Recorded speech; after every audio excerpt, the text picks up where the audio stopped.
2 ఇళ్ళు ఉన్నాయి మాకు. కాకపోతే అడపాల స్ట్రీట్లో 2-3 బజార్లు 0 లైన్ కింద పెట్టారంట. మేము కొన్నప్పుడు ఇల్లు కట్టుకున్నప్పుడు 0 లైన్ కింద లేదు.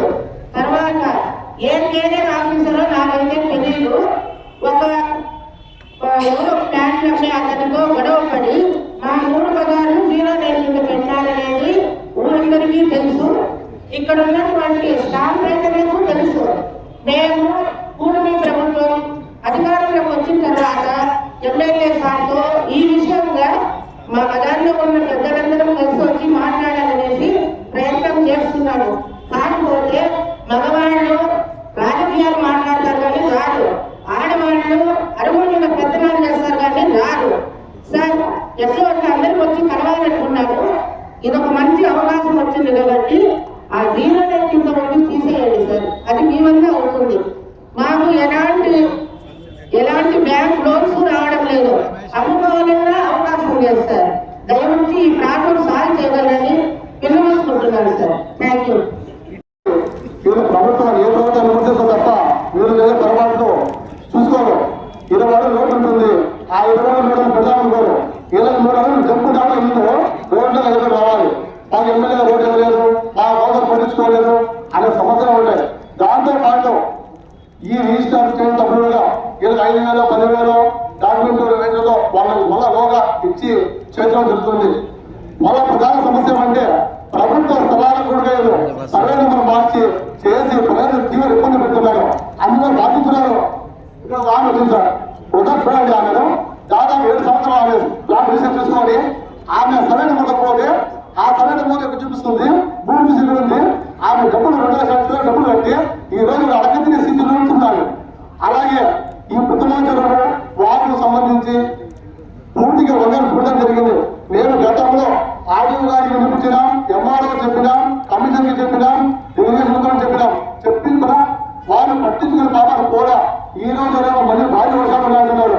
ఆ భారీ వర్షాలు వస్తే 6 పేరు పక్కన ఉన్న ఇల్లు అవి దాదాపు 10 అడుగుల లోతు కూడడం జరిగింది. ఆ పిల్లలైతే 6 అడుగులు మాత్రం వేశారు.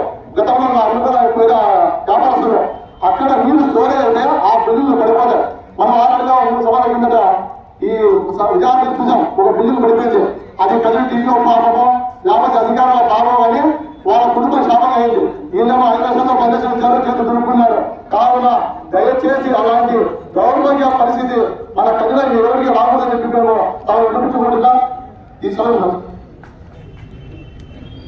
మా తరఫున అందరి తరఫున పవన్ సార్ మాట్లాడాల్సిందిగా కోరుతున్నాను.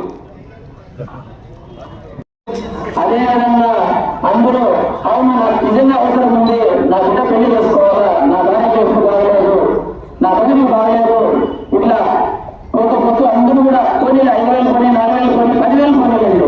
నాకు ఖచ్చితంగా రేషన్ చేయాలా, నాకు డబ్బులు కావాలి సార్ ప్లీజ్ అని చెప్పేసి అక్కడ 5,000 అయితే ఇక్కడ 10,000 ఇచ్చే పరిస్థితి కూడా ఉంది సార్. అది కూడా పరిగణన తీసుకున్నారు ఆలోచన చేసి నేను అక్కడికే అడుగుతున్నాను సార్. ఈ ఒక్క విషయంలో లేదంటే 30 అడుగులు రోడ్డు వేయాలా, 20 అడుగులు రోడ్డు వేయాలా, ఖచ్చితంగా వేస్తేనే మనకు న్యాయం జరుగుతాం మున్సిపాలిటీకి. కాకపోతే కొన్ని కారణాల వల్ల 1 ఎకరా భూమి ఉంటే ఆ ఎకరా భూమిలో 30 అడుగులు రోడ్డు పోతాది. లేఅవుట్ కోసం ఇంకోటి కూడా పోతారు సార్, మనం మున్సిపల్ ఆఫీస్కి ఇవ్వాల్సి వస్తుంది. అదంతా పోతే ఒక రైతుకు ఎకరా ఉన్నా ఆ ఎకరాలు పూర్తిగా 30% పోతే అక్కడ ఉన్న లేఅవుట్ 5 లక్షలు అమ్మాల్సింది వస్తే 8 లక్షలు అమ్మాల్సింది వస్తుంది సార్ సైతం. అయినా అది ఆశ ఉంటుంది. లేఅవుట్ వేసినంత మాత్రాన 8 లక్షలు కొన్నా ఎంత లేదు సార్. అది సార్ విషయం. మీరు మేము కూడా విన్నాం, అన్న దృష్టి కూడా తీసుకెళ్లాలా ఈ విషయము, ఏంటి పరిస్థితి, ఏం జరుగుతుంది పట్టణంలో అనేసి చాలాసార్లు అనుకున్నాం. కానీ ఎందుకోగానే సమయం లేకపోవడం వల్లనో లేదంటే అన్న బిజీగా ఉండడం వల్ల వెళ్ళలేకపోయాము. చాలా సందర్భాల్లో ఈ ఇష్యూస్ వస్తున్నాయి.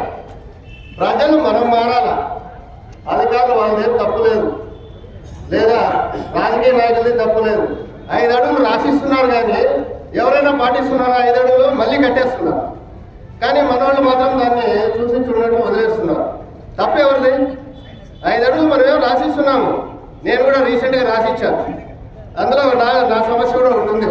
2015లో నా భార్య పేరుతో ఒక ఫ్లాటు, నా పేరుతో ఒక ఫ్లాటు కొన్నాను.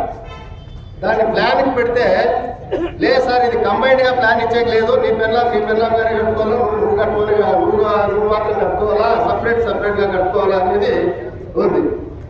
భార్యాభర్తలు కలిసి ఒక ఇల్లు కట్టుకుంటామయ్యా అంటే లేదు, అట్లా లేదు, దాని అసెస్మెంట్ వేరు దీని అసెస్మెంట్ వేరు అనేసి 2 అసెస్మెంట్ నంబర్లు కేటాయించడం జరిగింది. ఇది ఏంటి పరిస్థితిలో నాకు అర్థం కాదా. భార్యాభర్తలు పక్కన ఇల్లు నిర్మించుకునేదానికి సాధ్యమవుతుందా? ఒక సెంట్ 5 సెంట్లు ఫ్లాట్లో 2.5 సెంటు నా భార్యది, 2.5 సెంటు నాది. లేదు సార్ మీరు సపరేట్గానే కట్టుకోవాలా అని చెప్పేసి ఆమెకు ఒక అసెస్మెంట్ నెంబరు, నాకు ఒక అసెస్మెంట్ నెంబరు ఇవ్వడం జరిగింది. కాబట్టి ఇలాంటివి దాని చట్టపరంగా ఏమున్నాయో నాకైతే తెలియదు, కానీ కొన్ని అంశాలు వీటి మీద కూడా పరిశీలన చేస్తే బాగుంటుంది.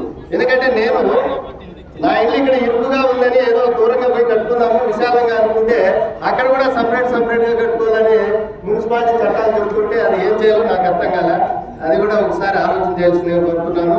ఒక భార్యాభర్తలు అయినప్పుడు వాళ్ళిద్దరూ కలిసి కట్టుకోవాలన్నప్పుడు ఈ అసెస్మెంట్ నంబర్లు కూడా పోలేదు, నాకు అర్థం కాలేదు. దీన్ని ఒకసారి పెద్దల దృష్టి తీసుకురావాలనే ఉద్దేశంతో నేను మాట్లాడుతున్నాను సార్. అదేవిధంగా ప్లాన్ కూడా సింగిల్ విండో విధానం అని మన ముఖ్యమంత్రి గారు చెప్తూ ఉన్నారు. సింగిల్ విండో విధానం ద్వారా మీరు తొందరగా ప్లాన్లు ఇవ్వండి అని అంటే దాదాపుగా కొన్ని నెలల సమయం పడుతుంది.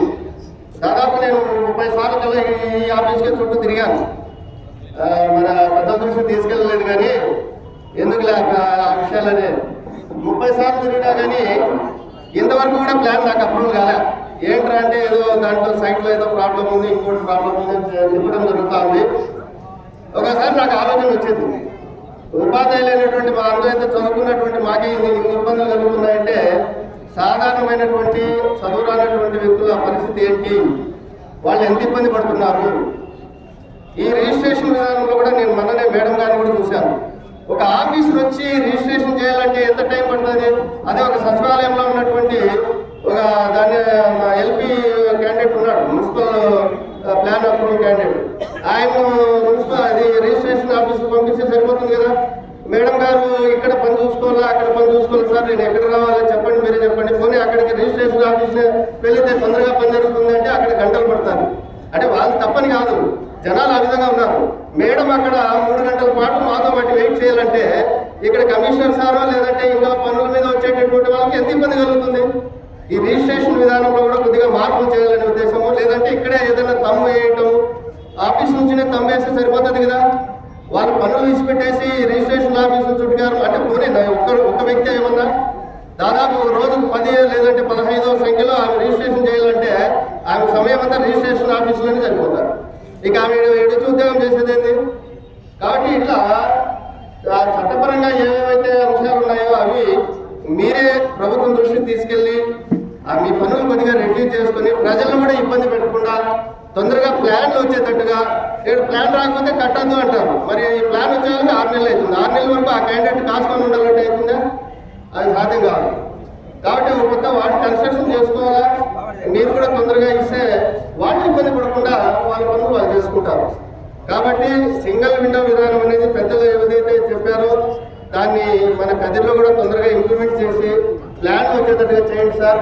అది వచ్చిన తర్వాత కూడా దాంట్లో హార్డ్ కాపీ ఒక పద్ధతి ఉంది, మళ్ళీ ఆన్లైన్ ప్రాసెస్ ఒకటి ఉంది.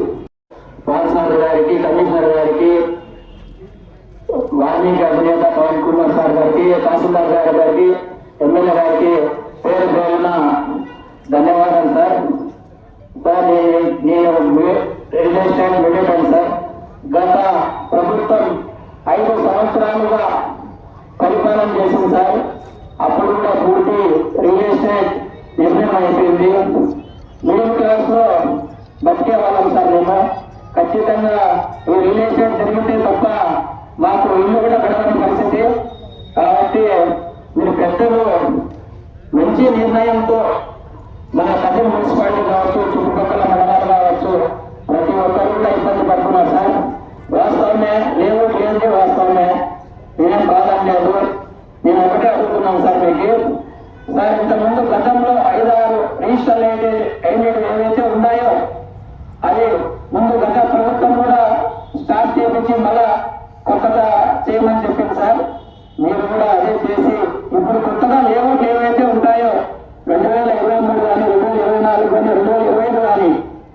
లేఅవుట్లు ఏవైతే చేస్తారో ఆ లేఅవుట్ నిబంధన పెట్టండి సార్. ఎమ్మెల్యే గారికి కూడా మేము పదే రిక్వెస్ట్ చేసేది ఇదే సార్ మేము. కాబట్టి మీడియాలు కావచ్చు, ఇటు బిల్డర్లు కావచ్చు, ఏదో చదువు కోసమో లేదంటే ఇంటి కోసమో లేదంటే బిడ్డ పెళ్లి చేసుకోవాలనో 1.5 సెంటు 2 సెంట్లు 3 సెంట్లు తీసుకున్న పరిస్థితి పేదలకు ఎంతో ఉంది సార్. కాబట్టి వాళ్ళందరూ కూడా ఇబ్బంది పడకుండా మీరు వచ్చిన తర్వాత న్యాయం జరుగుతుందని మేము అనుకున్నాము. ఖచ్చితంగా మీరు న్యాయం చేస్తారని కూడా మేము పదే మిమ్మల్ని రిక్వెస్ట్ చేస్తున్నాం సార్. Thank you. అనధికారికంగా ఇచ్చేటంటే కారణం వేసుకొని మీరు చెప్పిండే రియల్ ఎస్టేట్ అనేది పుస్తకాలు ఊళ్ళో మీరు అందరూ ఆలోచన చేయాల్సింది ఏమంటే మీ దగ్గర భూమి ఉన్నటువంటి వ్యక్తులతో మెజారిటీ వ్యక్తులు ఒక ఇన్వెస్ట్మెంట్ కింద తీసుకుంటారు. ఒక సంవత్సరం తర్వాత అమ్ముకోవాలన్నప్పుడు క్లియర్గా లేదు బ్యాంకు ఉదాహరణ రావడం వల్ల లేదు అభివృద్ధి దాని మీద అప్రిషియేషన్ అంటే రూపాయలు ధర పొందే రకంగా మనం నిర్దేశించి వ్యాపారం చేయాలి. అది వ్యాపారం ఇక్కడ జరగడం లేదనేది మా ఆలోచన, నా వ్యక్తిగతమైనటువంటి ఆలోచన. ఉండడం నాకు తెలియదు కానీ నా వ్యక్తిగతమైనటువంటి ఆలోచన ఏమంటే మనం ఎంతసేపు ఈ రోజు ₹2 సంపాదిస్తామనే ఆలోచనలో మీరు ఉన్నారు. కానీ మన దగ్గర కొన్న ఎండ్ యూజర్ ఎవరైతే ఉంటాడో లేదు ఇన్వెస్టర్ ఎవరైతే ఉంటాడో వాడు లబ్ధి పొందాలనే ఆలోచన వ్యాపార రంగంలో ఉండాలి. వ్యాపారం అంటే మన మొదలు మొక్కడం కాదు, మనతో పాటు సమాజాన్ని ముందుకు తీసుకోవాలి. దాంట్లో అభివృద్ధి జరగాలి, ₹2 రెవెన్యూ జనరేషన్ రావాలి, 10 మంది బాగుపడాలి. ఇదొక రంగం. ఇది రంగం అంటే ఏ వ్యక్తితో పరిమితం కాదు, వ్యవస్థకు పరిమితం. వ్యవస్థను నిర్దేశించి చేసేటువంటిది వ్యాపారం. వ్యాపారం చేసే వ్యక్తి మాత్రమే లబ్ధి పొందదు. వ్యాపారంలో ఎవరైతే వ్యాపారస్తులతో కలిసి తయారు చేస్తాడో సైట్ వనరు రూపాయలు అయితేనేమి, మీకు రోడ్డు వేసేవాడు అయితేనేమి, కాలం వేసేవాడు అయితేనేమి, వీళ్ళందరూ కలిసి నీళ్లు పెట్టేవాడు అయితేనేమి, అదేవిధంగా కొన్నవాడికి ఎప్పుడైనా అనుకోవాలంటే అవసరం వెంటనే అన్ని రకమైనటువంటి పరిస్థితి ఉండాలా, లేదు బ్యాంకు పోతే ₹2 డబ్బులు వచ్చే పరిస్థితి ఉండాలా, ఆ పుస్తకాన్ని పెంచుకోండి. జరిగింది మీరు అందరూ కూడా ఆలోచన రావాలనే ఆలోచనతో మేము చేస్తామని కానీ పక్కసారి తెలియదు మాకు. ఇప్పటికి కూడా మీరు ఆలోచన విధానంలో మార్పు రావాలా. ఈ వ్యాపారం ఈ నిర్మాణంలో ఉండేటువంటి వాళ్ళు మీ థాట్ ప్రాసెస్ మారదు. మొదటిగా ఇంకా ఎవరైనా ఉంటే చెప్పండి, మేము తీసుకోవడానికి సిద్ధంగా ఉన్నాం. ప్రభుత్వ నిబంధనలు విధించిన తర్వాత కూడా మీరు ఎదురుగాను అప్రూవల్ లేకపోలేకపోయినారు. డోనర్ రిజిస్ట్రేషన్ ఆఫీస్ 2 సంవత్సరాలు రెవెన్యూ సైట్స్ మీద మరి ఆ రోజు కూడా మీరు ఎందుకు పాటించలేకపోయినారు? సమానం వ్యక్తి ఈ నింద రాజకీయపరమైనటువంటి నిందలు పోవడం చాలా ఈజీ. మేము రాజకీయాల కోసం రావాలి. 100% మీరు మమ్మల్ని నమ్మండి. మేము సమస్య పరిష్కారం కోసం ఉన్నాం. కానీ మీ ఆలోచన తీరులో మార్పు రావాలి. గత ప్రభుత్వం నిబంధనలు పెట్టి రిజిస్ట్రేషన్ దాటి మళ్ళీ కూడా అప్రూవల్ లెవెల్స్ మాత్రమే చేయమని చెప్పింది. ఆయన చూస్తే 5 అడుగులు రోడ్డు ఇస్తానంటే మాది ఉచితంగా ఇచ్చి మీది ఉచితంగా కాదండి. ప్రభుత్వ నిబంధనలు ఈ ఊరి ప్రభుత్వానికి ఊరి మనుషులు సంచరించడానికి, వాహనాలు సంచరించడానికి, మనుషుల సౌకర్యార్థమే ఈ రోడ్డు వెడల్పు అనేది నిర్ధారించబడింది, నిర్దేశించబడింది. మీరేం చారిటీ ఇవ్వడంలా, మీరు ఇచ్చేది ప్రభుత్వానికి ఇవ్వాల్సినటువంటి హక్కు. అది ప్రతి వాడు ₹2 డబ్బులు కడితేనే మౌలిక సదుపాయాలు కల్పించగలుగుతాయి ప్రభుత్వాలు. మీరు ఆలోచన విధానంలో మార్పు రావాలా. గత ప్రభుత్వం నిబంధనలు పెట్టింది. ఎందుకు కాదు మీరు అప్పుడు కొత్తగా 24